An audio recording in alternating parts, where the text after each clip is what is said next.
Hello everyone! Welcome back to my YouTube channel. I'm Madus Vlog. Here I am again guys para i-share ko sa inyo ang pagluluto ng beef steak. Ayan.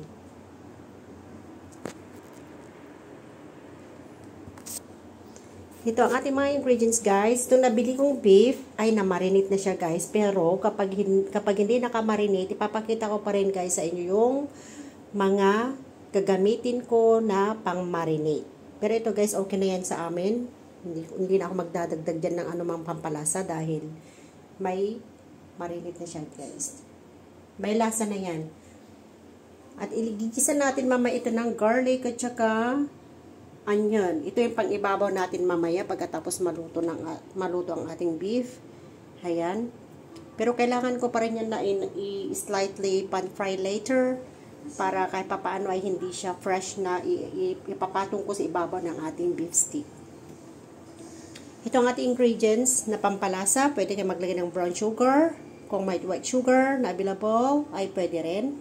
At ito ang ating light soya sauce. Ayan. Kung ano yung gusto ninyong gamitin na toyo, it's up to you guys. Adjust nyo na lang ang paglalagay. Maglagay din tayo ng oyster sauce. Ayan. Kapag ako kasi ang nagmamarinate ng ating mga meat guys, ay hindi na ako gumagamit mostly ng mga measurement. Tansya-tansya na lang. Ayan. At ito ang ating black pepper. Ayan. Pag halo-haluin lang siya guys, yan lahat yan. Ihalo-halo nyo. Lahat. Pwede rin kayo mag-mince garlic na ihalo dito sa mga ingredients. Para pag maluto na, para diretso na ang pag-marinate sa ating beef kapag hindi pa ito na marinate. Ganun lang. Mas masarap pag i-overnight ninyo na i-marinate. Mas malasa, guys. Kaya, yun lang ang ating tips for today. Hihiwain ko ito, guys, ng kagaya nito. Para kahit papaano ay dadami. At hindi lang yun. Kasi malalaki yung hiwa, kaya kailangan ko i-slice ng ganyan. Size bite. Ayan. Ayan. Ito na natin mamaya pag-pan fry guys. See you later. Mag-slice na ako. Na-slice na natin ang ating beef guys. Kaya magdagdag tayo ng iba pang pampalasa. Kagaya ng calamansi juice. Ayan. At titimplahin ko yan mamaya. Maglalagay tayo ng oyster sauce. At saka asukal. Kung nakukulangan kayo ng paminta, magdagdag lang kayo ng paminta dito. Okay lang din. Ayan, umpisahan na natin na i-squeeze ang ating lime para lagay na natin dito sa ating beef. At yung pinakasabaw mamaya dito guys, wag nating itapon dahil magagamit natin yan sa pagluluto mamaya. Yun ang gagamitin natin na pang sabaw. Alright? Yan guys, ito na ang ating lime juice or calamansi juice. Gumamit lang tayo ng 7 peraso. Hindi na natin na ilagay lahat dahil ito ay okay na yan. Marami na yan. Okay, magdadagdag tayo ng asukal. Ayan. Tansya na lang din siya guys. Ayan. Maglalagay tayo ng ayan. Dalawang ganito. Sa ano to guys? Sa 5 ml kay 10 ml siya. Kung gusto nyo bawasin, ilagay ng sugar, okay lang din naman. At ito ang ating oyster sauce. Ayan, itagdag na natin dito. Okay.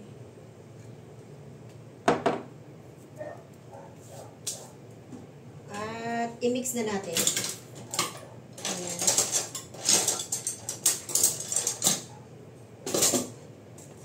Ganyan lang siya guys. Kapag ma-mix na natin ito at ilalagay na natin ito.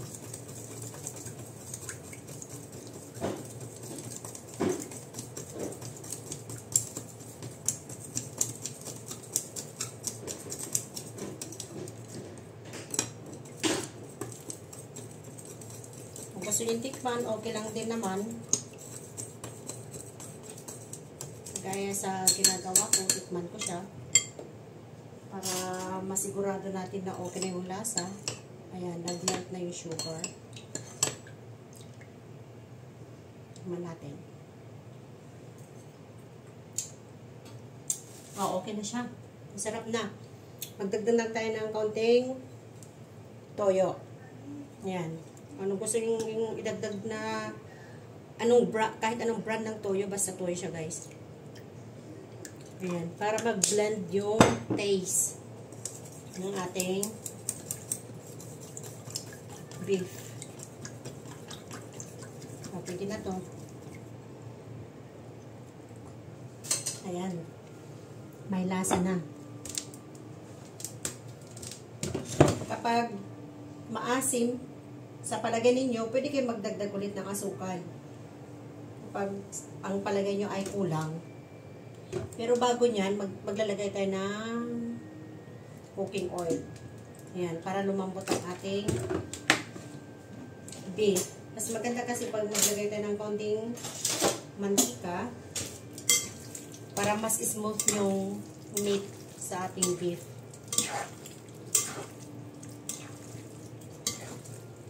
Ayan, ganyan lang siya guys. Mix lang.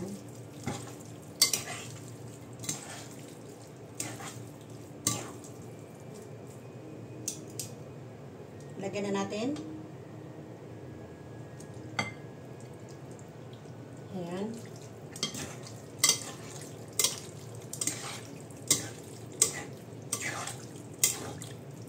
Hindi ako naglagay ng tubig dito sa ating ginamit na pinang-marinate guys ha. Para manuot kasi yung lasa. Kaya no need to add any water. Mamaya na lang tayo mag-additional ng tubig kapag magluluto na tayo at kailangan ng tubig. Ayan, pwede na yan. Pan na natin at lutuin natin mamaya. Thank you everyone. Pakita ko na lang yung paano lutuin ang ating beef stick. Ayan guys, ready na ang ating frying pan. Maglagay na tayo ng cooking oil. Ayan. Ipan-fry lang muna ang ating beef. Ayan.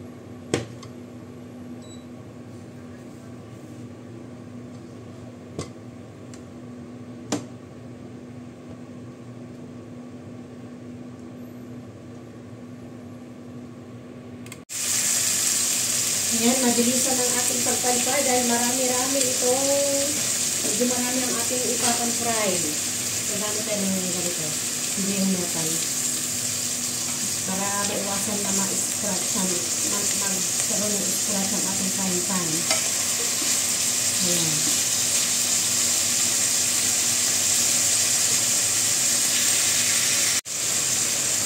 Ayan guys, malapit na matapos. Maipan-fry ang ating beef, kaya isin-asay na natin ito. At huwag natin itapon yung pinaka-oil nito dahil magagamit natin ito para ipan-fry pang iba pang sangkap sa ating beef stick. Ayan. Okay, set-aside muna. Ayan na ang ating big frying pan. Ito yung pinaglutuan natin kanina, kaya huwag itapon yung pinaka-oil nito. Malaking tulong ito sa ating may lasa ito guys, kaya huwag itapon para hindi na tayo magamit ng panibagong mantika.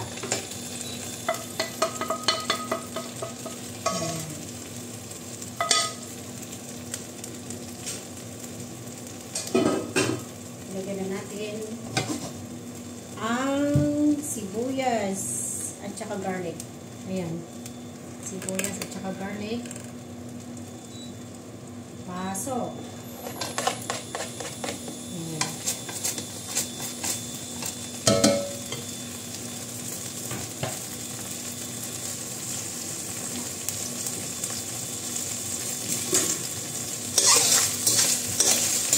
Kailan natin na mag-slightly brown yung ating aroma. Kaya hindi ko dinamihan yung paglalagay ng sibuyas dahil lalagay tayong sibuyas sa bandang huli.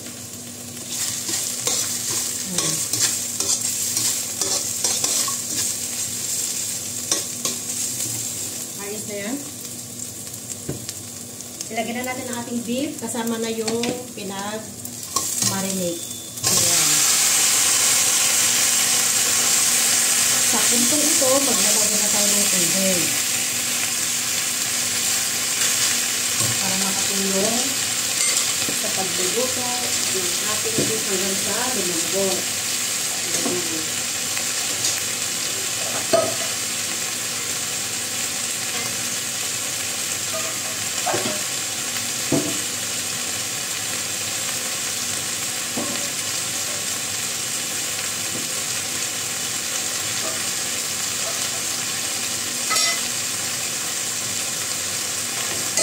Tansya na lang din guys, yung tubig na ilalagay natin. Ito na pinaglagyan na ng ating beef. So, maglagay pa ng ganyan. Ayan, ito na pinaka-broth na. Ayan. 2 tasang ganito.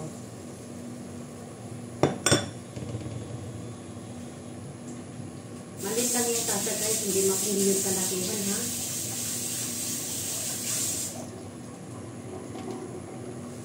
Ayan, hintayin natin na mapalambot ang ating beef. Pag lumambot na ito,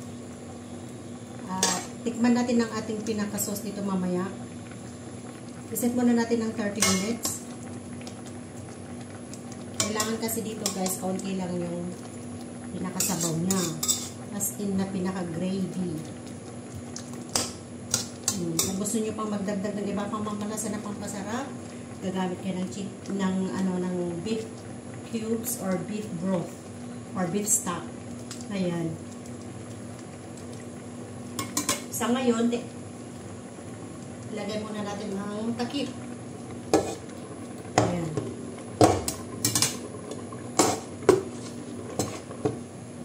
Okay? At iluhit natin ng 7 or 6.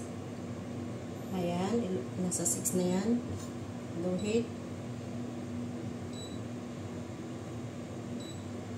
Iset natin ng 10 minutes. Ayan.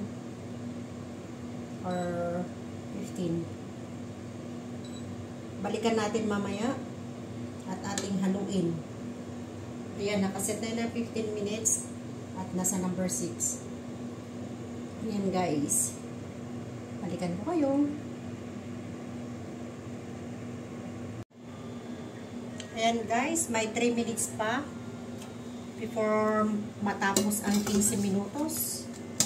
Ayan, may sabaw pa siya. Kaya kailangan pa natin itong lutuin hanggang sa mabawasan yung sabaw.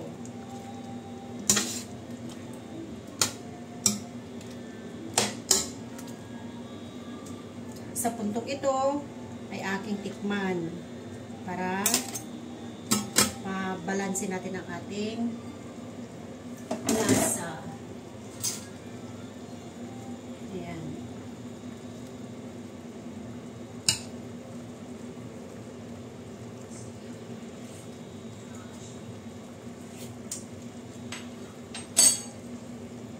Ayos na para sa akin. Pero may kulang pa. Dagdag pa ako ng konting asukal. Ayan. Para mag-blend yung lasa. Ayan.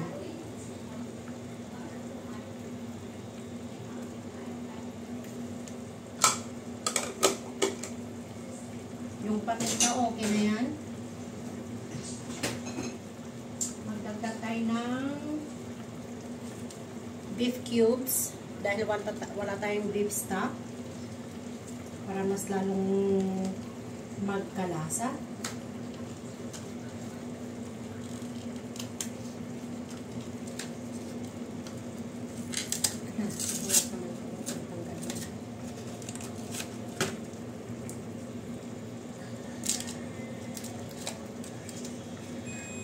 May maglagay tayo ng isang ganito guys at ating huwain ng maliliit para mabilis mag-melt. Yan, ganyan siya. Ganyan lang.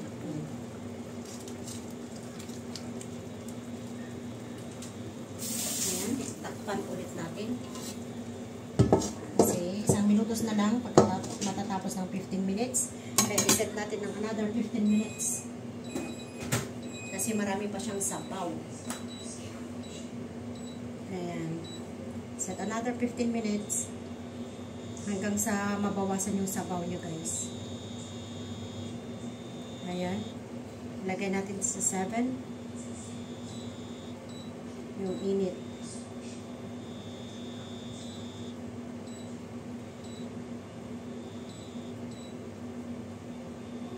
Ayan.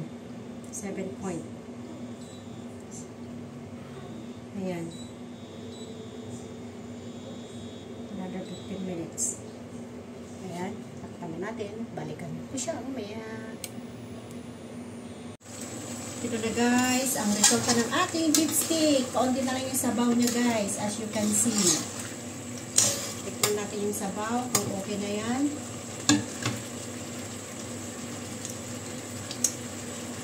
Magdagdag tayo ng kaunting calamansi juice. Ito ay nasa 3 piraso guys. Ayan. Kasi kailangan na nating hanguin. At ilagay na rin natin yung purple onion. Ayan. 1 piraso yan guys. Ipinakita ko earlier. Ayan. Lutuin na lang natin ito ng 3 minutes. Okay na ito. Okay.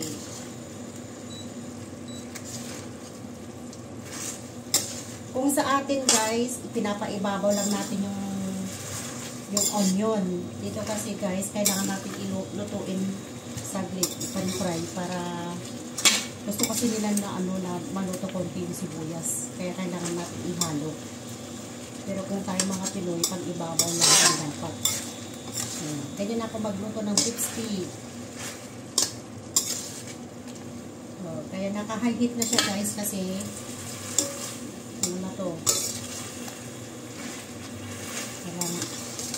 malapit na matapos ang pagluluto ng ating beef steak.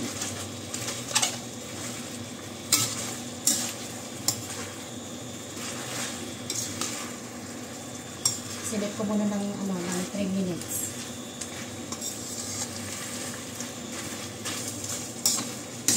Ayan. Tikman natin ulit kung okay na siya at inuhit natin hanggang matapos yung 3 minutes.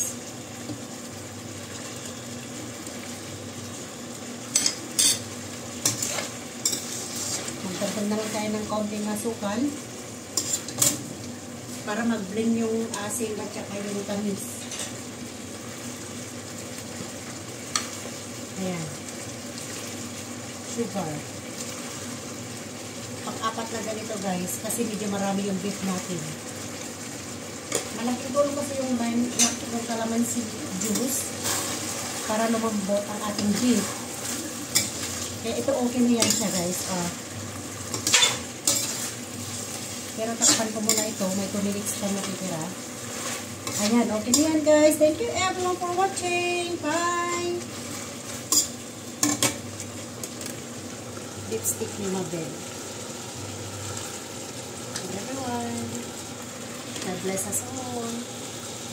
Please like and share para updated po kayo sa ating susunod ko pang upload videos. At don't forget to click the bell button guys and then press all para ma-notify po kayo sa susunod ko pang upload videos for more cooking. Bye everyone and God bless. Mother's Vlog guys, Mother and Dear's Vlog. Ayan na guys, ang resulta ng ating beef steak. Ayan, titikman ko na at masarap siya guys. Ayan. Ganyan naman. Ganyan ang masarap na beef steak. Kaunti lang yung pinaka-sauce niya. Ayan, sauce pa lang ulam na. Legit guys.